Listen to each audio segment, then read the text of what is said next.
Good morning, all of you. Today I am starting with Hindi also. First lesson is Aradhana, a poem written by Vasant Bapat. Okay, so before I begin this, let me inform you, you have to purchase full-scape thick notebooks for all subjects, so that everything remains in one subject, one text, one notebook only. Okay, मतलब पूरा लगभग term उसमें आप कर पाओ, ठीक है, और हम उसको देख सकें। ऐसे ही कोई थिन नोटबुक नहीं बनाना, नहीं तो बार बार वो नोटबुक्स आपको संभाल के रखनी पड़ेगी। So make thick notebooks for all and it should be foolscap. Notebook नहीं, छोटी नोटबुक नहीं लेना।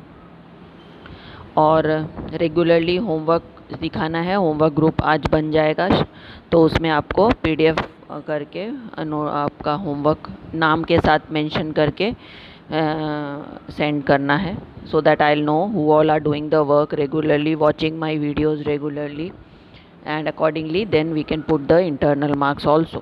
जो नहीं दिखाएगा, मतलब वो नहीं देख रहा है वीडियो, वो काम रेगुलरली नहीं कर रहा है, so at the end of the year उसको इंटरनल मार्क्स कम मिलेंगे। और आपको पता है कि अभी कोविड की वजह से एग्ज़ाम्स नहीं हुए। बोर्ड एग्ज़ाम का भी हमने पूरा स्कूल ने बनाया है result depending on their performance. Okay, उनके इंटरनल मार्क्स जो भी हैं, और जिन्होंने एग्ज़ाम पेपर सबमिट किए उनके मार्क्स, जिन्होंने नहीं किए उनको ऑब्वियसली ज़ीरो दिया गया है बोर्ड एग्ज़ाम में। तो आपको जो भी हम काम सौंपेंगे, जो भी इंस्ट्रक्शंस ग्रुप में डालेंगे, kindly go through it. It is your duty, your responsibility to see it, read it, understand it and do it regularly, ठीक है। ऐसा नहीं है कि पूरे साल मज़े ले रहे हैं, कोई देख नहीं रहा है वीडियो, कोई होमवर्क नहीं दिखा रहा है, कोई काम नहीं कर रहा है, कुछ हमने नोटिस डाला है उसका आप सुन नहीं रहे हो, हमको आपको बार बार इंडिविजुअली फ़ोन करना पड़ रहा है। ऐसा नहीं होना चाहिए। Okay, you are now grown up, you are in 9th standard, you have to be responsible for your studies. Okay, you are no longer small child, so obviously I have to see some kind of responsible behavior from my students, ठीक है। इतनी बात समझ में आ गई I hope. तो मुझे performance भी वैसा ही चाहिए, रेस्पॉन्सिबल परफॉर्मेंस। जो मुझे नहीं दिखाएगा, जिसका नाम नहीं होगा, उसको हम ऑब्वियसली कम मार्क्स दिए जाएंगे, ठीक है। इतनी बात समझ में आ गई सबको, नोटबुक्स का भी समझ में आ गया। तो एक ही नोटबुक बनाओ पर सब्जेक्ट, और उसमें जो भी हम काम सौंपते हैं वो आपको करना है।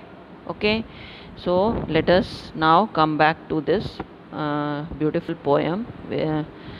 ओके, आराधना। आराधना मतलब क्या? पूजा, किसी की पूजा करना। तो ये हम उसका थोड़ा इंट्रोडक्शन पढ़ लेते हैं, then we will come to the poem. Shri Vasant Bapat ख्यातनाम कवि हैं। आपका जन्म महाराष्ट्र के सतारा जिले के कराड नामक गांव में हुआ था। पुणे आपकी कर्मभूमि है। राष्ट्र सेवा दल में आप अग्रणी रहे हैं। व्यवसाय से प्राध्यापक रहे हैं, ठीक है, सो वो प्रिंसिपल थे। आपके काव्यों में राष्ट्रभक्ति है, समाज जागरण एवं मानवीय संवेदनाएं व्यक्त हुई हैं। सेतु, बिजली, सकीना, अग्रावी, दिशा, तेजसी आपकी रचनाएं हैं।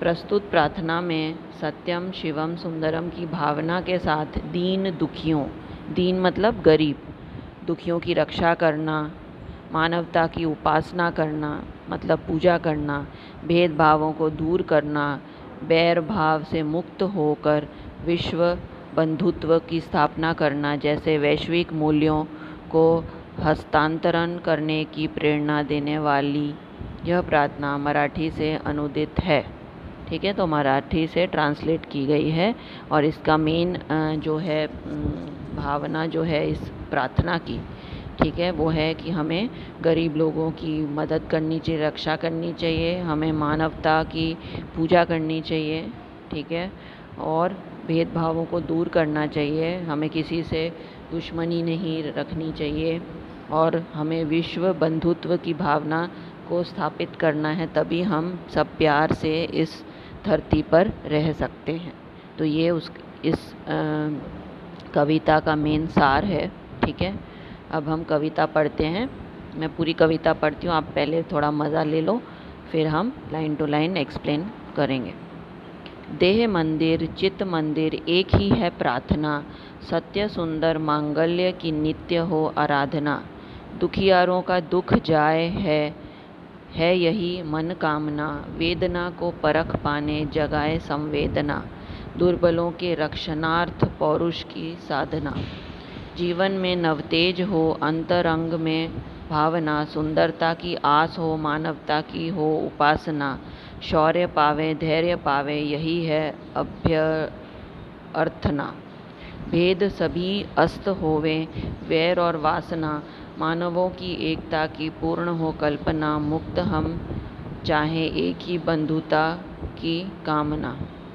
तो ये है हमारी कविता, ठीक है। तो इजी है, आपको समझ में आ गया होगा, ठीक है। अब हम इसकी पंक्ति अनुसार इसको मैं समझाती हूँ। देह मंदिर, देह मतलब क्या, शरीर, और चित्त मतलब मन, ओके। तो कवि प्रार्थना कर रहे हैं कि हमारा शरीर रूपी मंदिर है, मन रूपी मंदिर है, एक ही है। हम शरीर और मन से हमेशा सब सत्य शिव और सुंदर की आराधना करें, ऐसा वो प्रार्थना कर रहे हैं, ठीक है। कि हम शरीर और मन से ये अच्छी भावनाओं की पूजा करें, ठीक है। सत्य सुंदर मांगल्य की नित्य हो आराधना, आराधना मतलब पूजा, और नित्य मतलब हमेशा, प्रतिदिन, निरंतर, ओके। तो हमें हमेशा सत्य के मार्ग पर चलना है, और सुंदर मतलब सुंदर विचार हमारे मन में आने चाहिए, और हमें मांगल्य मीन्स हित की बातें करनी चाहिए, ठीक है। एक दूसरे के लिए कल्याण हो, एक दूसरे का हित हो, भला हो, ऐसा हमें पूजा करनी चाहिए, ठीक है। ऐसी कवि हमें कह रहे हैं, हमें ऐसी हमारी एक ऐसी प्रार्थना होनी चाहिए। दुखियारों का दुख जाए, ठीक है, मीन्स जो दुखी लोग हैं उनका दुख चला जाए, यही है मन कामना। मीन्स हमारी मन की इच्छा है कि दुखी लोग दुख से मुक्त हो जाएं। वेदना को परख पाने जगाएं संवेदना। वेदना मतलब कष्ट, परख पाएं मतलब उसकी वेदना का अनुभव कर सकें, और उससे हम सहानुभूति रखें, ठीक है। हमारे अंदर ऐसी सहानुभूति, हमें संवेदना वाली भावना जगानी चाहिए कि हम दूसरे इंसान का भी दुख समझ सकें, उसका कष्ट समझ सकें, ठीक है। दुर्बलों के रक्षणार्थ पौरुष की साधना। दुर्बल मीन्स कमज़ोर, रक्षणार्थ मीन्स रक्षा करना, ठीक है। तो हमें कमज़ोर लोगों, दुर्बल लोगों की रक्षा करना है, और हमें पौरुष मतलब शक्ति की साधना करना है, मीन्स साहस का उपयोग करना है। वो दुर्बलों की मदद करने के लिए हमें साहस दिखाना है, ठीक है। समझ में आ रहा है आपको? आगे बढ़ते हैं। जीवन में नवतेज हो अंतरंग में भावना, ओके। नवतेज मतलब नई चमक, तो हमारे जीवन में एक नई चमक होनी चाहिए, नई उमंग होनी चाहिए। अंतरंग में भावना मीन्स दिल में हो, हमारे हृदय में भावना होनी चाहिए, ओके। मीन्स हमारे मन में, हमारे मस्तक में अच्छी भावना होनी चाहिए, ठीक है। और सुंदरता की आस हो, मानवता की हो उपासना, ठीक है। मीन्स मानवता की हम पूजा करें, और सुंदरता की आस हो, आस मतलब भरोसा हो, ठीक है। मतलब हमें सबके मन में सुंदर आशाएं होनी चाहिए, और हम सबको मानवता की पूजा करनी चाहिए, मतलब एक दूसरे को समझना चाहिए। और इसके लिए क्या करना है? शौर्य पावे धैर्य पावे यही है अभ्यर्थना। मीन्स सभी लोग शौर्य मतलब बहादुरी, और धैर्य मतलब धीरज प्राप्त करें। मीन्स उनके अंदर ये होना चाहिए कि उनके अंदर धीरज होना चाहिए, वो बहादुर होने चाहिए, तभी वो ये काम कर सकते हैं। तो यही कवि प्रार्थना करते हैं सबके लिए, ठीक है। और अब लास्ट स्टैंजा जो है, भेद सभी अस्त होवे। ओके, अस्त मतलब ख़त्म, ठीक है, ओझल, उनका अंत हो, नाश हो, मीन्स सभी भेदभाव दूर होएं, मिट जाएं।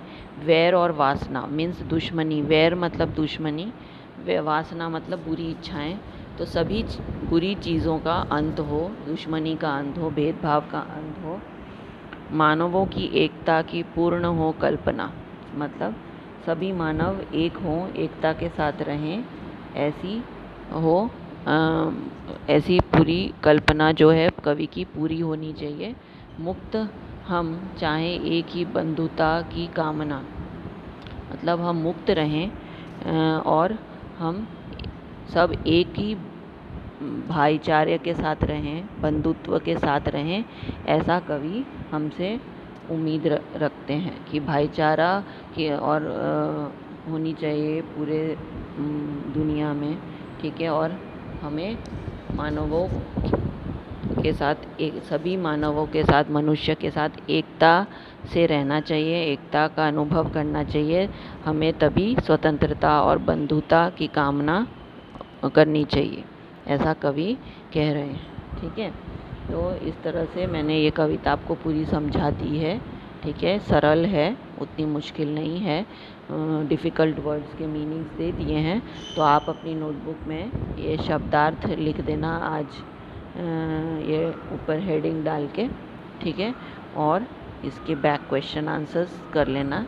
ये निम्नलिखित प्रश्नों के उत्तर एक एक वाक्य में लिखिए, तो ये तो इजी है, ठीक है। कवि नित्य कैसी आराधना चाहते हैं? कवि नित्य सत्य, सुंदर और मांगल्य की आराधना चाहते हैं। कवि किसको मनोकामना चाहते हैं? दुखी लोगों के दुखों से मुक्त हो, ऐसी मनोकामना चाहते हैं। कवि दुर्बलों के रक्षणार्थ किसकी साधना चाहते हैं? पौरुष की साधना चाहते थे। तो आप लिखोगे कवि दुर्बलों के रक्षणार्थ के लिए पौरुष की साधना चाहते हैं। कवि किसकी अभ्यर्थना करते हैं? कवि नया प्रकाश आने की अभ्यर्थना करते हैं। कवि कैसी बंधुता की कामना करते हैं?